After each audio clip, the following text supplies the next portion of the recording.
She's saying that he forced her to perform oral sex on him and she was choking and gagging, and she's lived with the shame and guilt of this for ever since it happened in 2004. And now that she's came out with the Me Too movement and she's standing her ground, there's been some controversy about that. And there's another woman named Meredith Watson claiming that, alleging that Fairfax raped her back in 2000 when they were both students at Duke University. So now with the women, Democrats in Virginia, you know, they're feeling like they're being forced to take a stand. Some of them want to have Fairfax have a thorough investigation, while others are like, no, he needs to resign right now, not yesterday. Yeah, that way. So what do you guys think? Is this something that merits a full-on investigation, or do you think that there is so much trauma that goes into that and reopening those wounds? Is it really necessary? So, you know, what do you guys think? And I also want to bring up, I want to go back to the first article I have. This really shot out to me. This article is from the New York Times, and this is what it says.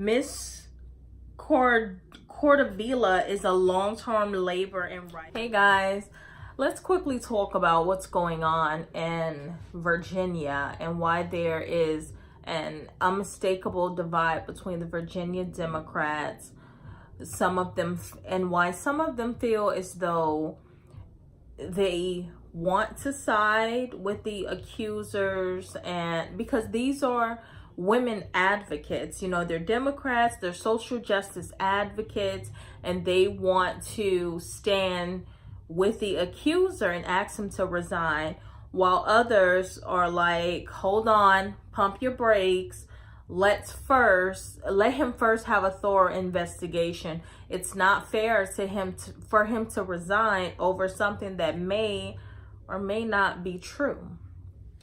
So basically, let me bring you up to speed on who Lieutenant Governor Justin Fairfax is. Justin Fairfax has been, there are two things that have happened to him. And he is looking to succeed who's already the governor, which is Ralph. I forgot his last name, but Ralph. Governor Ralph is already under scandal about why while he was in med school, he posted a picture of him with a black mask on, and he was standing next to, I think, former or recent Ku Klux Klan members. So it was a lot of controversy on that.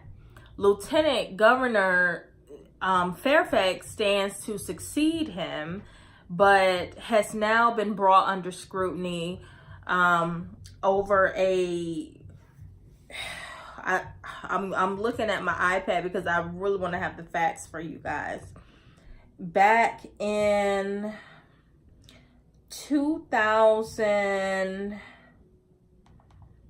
let's go to the article here.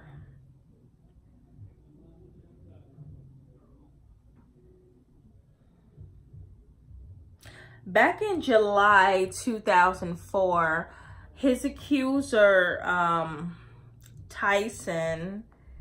Vanessa Tyson, she attended a Democratic convention, and I guess they, met up. Whatever happened that night, she's saying that it wasn't consensual. She's saying that he forced her to perform oral sex on. Hey guys, this is Miss Easy E back again.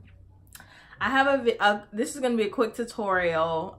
This was requested by 2 of my subscribers, and this video will be how the 4 steps to know how a language barrier can impact your relationship with someone who is from a different culture, a different background from you. So if you're interested in this, be sure to pay attention. All right, first things first.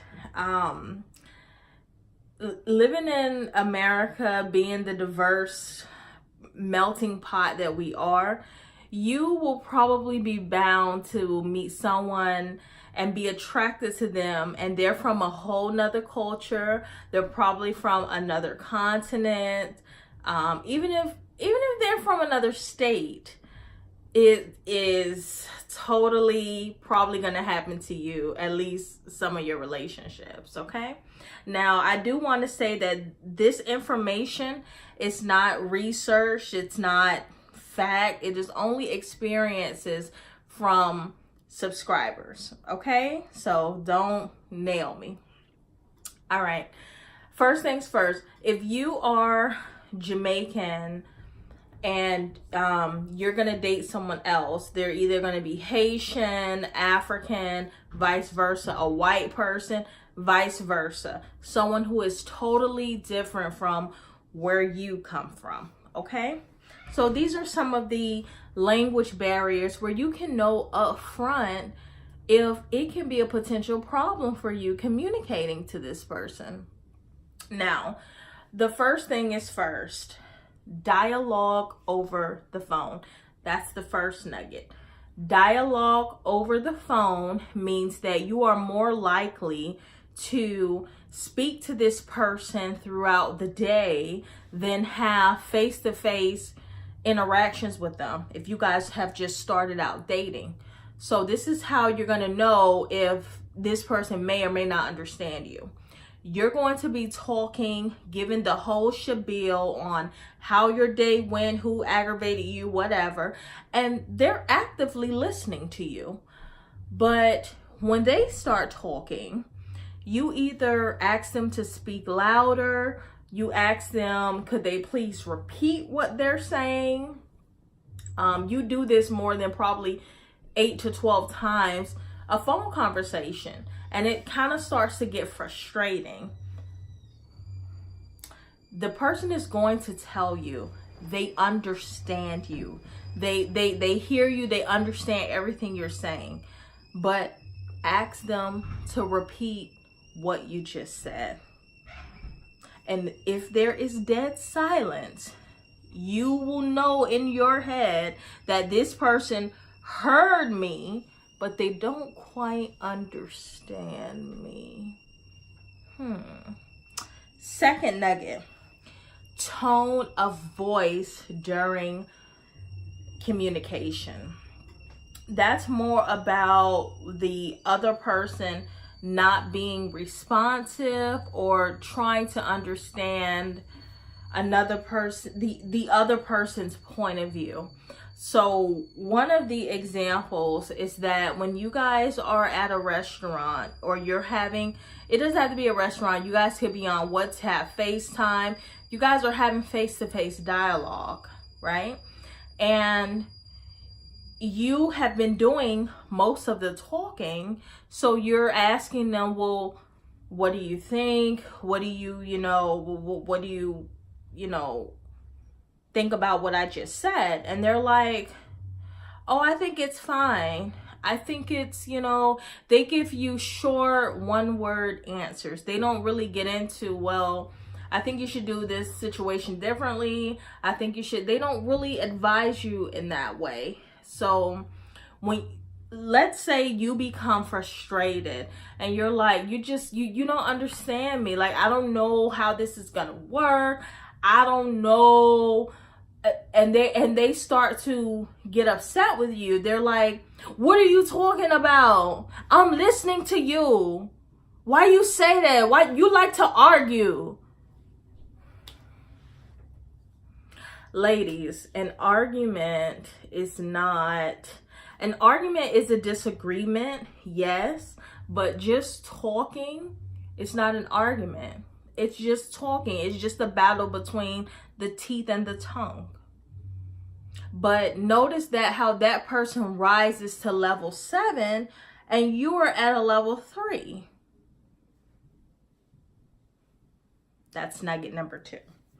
Nugget number 3 is withdrawal from face-to-face communication. Withdrawal.